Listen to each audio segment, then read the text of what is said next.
Hello everyone. Let's continue chapter How do organisms reproduce, the third chapter of biology.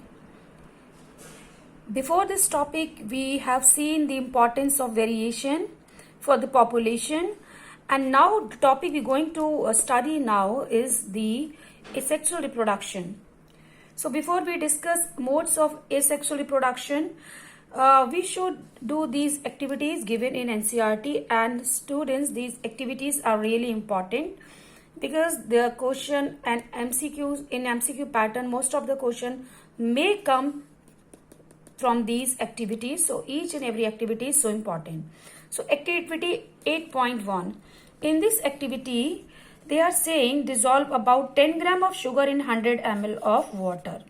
100 ml of water में 10 gram sugar dissolve करनी है and इस solution को बनाकर जो आपने 10 ग्राम शुगर को 100 ml वाटर में डिजोल्व किया है, so the solution which you prepared, take 20 ml of it in a test tube and इसमें आप एक पिंच यीस्ट ग्रेन्यूल्स डाल देंगे. You know what is yeast?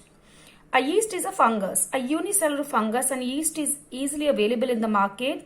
Yeast packets are easily available in the market. So you just add a pinch of yeast to this solution जो आपने sugar बना के तैयार किया है. उसके बाद उस टेस्ट ट्यूब का जो माउथ है उसको प्लग से कवर कर देंगे. इट मीन्स आप एयर को आने जाने का रास्ता रोक देंगे एंड उसको also you make sure that you keep the test tube in a warm place so that yeast can multiply. It means yeast can reproduce. Set it for like after 1 or 2 hours. So set it for 1 or 2 hours. Do not disturb the apparatus. And after 2 hours, put a small drop of yeast. So this solution which you have prepared and put a yeast on it, take a drop of it and put this drop to a cover to a slide. Cover it with the cover slip and observe under microscope. What will you observe? You will observe that yeast start multiplying by making bud, or the yeast is a single cell structure and it multiply by making bud like structure on its top like this. So yeast multiplies because yeast has food medium like sugar, plus the temperature is also very suitable, which is warm. So always remember it reproduces in the warm temperature. In activity 2, in this activity wet a slice of bread. उसको bread slice को थोड़ा सा गीला करना है and उसको ठंडी जगह पर, मॉइस्ट जगह पर, जहाँ पे सनलाइट नहीं आ रही डायरेक्टली, डार्क मॉइस्ट प्लेस पर रख देना है जहाँ पे सनलाइट नहीं है. एंड उसके बाद observe the surface of slice with a magnifying glass, और उसको आप मैग्नीफाइंग ग्लास से ऑब्जर्व करिए. एंड इस ऑब्जर्वेशन, और आप अपनी जो प्रीवियस ऑब्जर्वेशन है वो नोट कर लीजिए, लाइक डे 1 जिस दिन आप ब्रेड रख रहे हैं. And after a week same bread को आप टच नहीं करेंगे. आफ्टर अ वीक फिर से आप मैग्नीफाइंग ग्लास से उस ब्रेड को ऑब्जर्व करेंगे एंड देन डे 7 का भी जो आपका ऑब्जर्वेशन है उसको आप नोट करेंगे. डे 7 ऑब्जर्वेशन में आप देखेंगे ग्रीन ब्राउन से स्पॉट्स उस पर अपियर हो गए हैं, और अगर आप उसको मैग्नीफाइंग ग्लास से देखेंगे तो they are small thread like structure.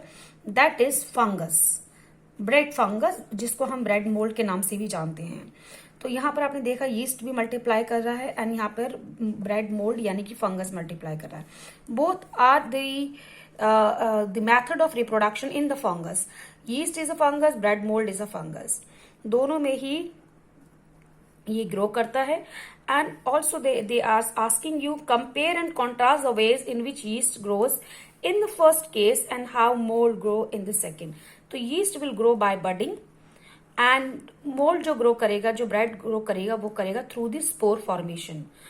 बच्चों do not get confuse because अभी हम यीस्ट की बडिंग, आपके लिए जो एकदम न्यू टर्म है, budding in yeast and spore in fungus fungus, ये हम आगे कवर अप करेंगे.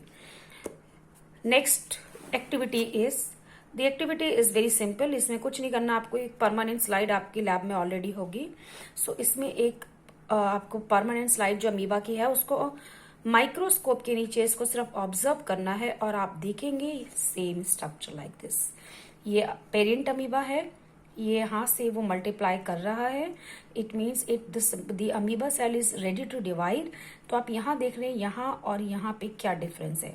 सेल का साइज इंक्रीज हो गया है प्रोटोप्लाज्म का वॉल्यूम इंक्रीज है, सेल का साइज इंक्रीज है, यहाँ पर ग्रुप्स बनने स्ट्रक्चर शुरू हो गया है, यहाँ पर न्यूक्लियस डिवीजन स्टार्ट हो गया है, and you will see that two nucleus are divided, and after that the cell will divide.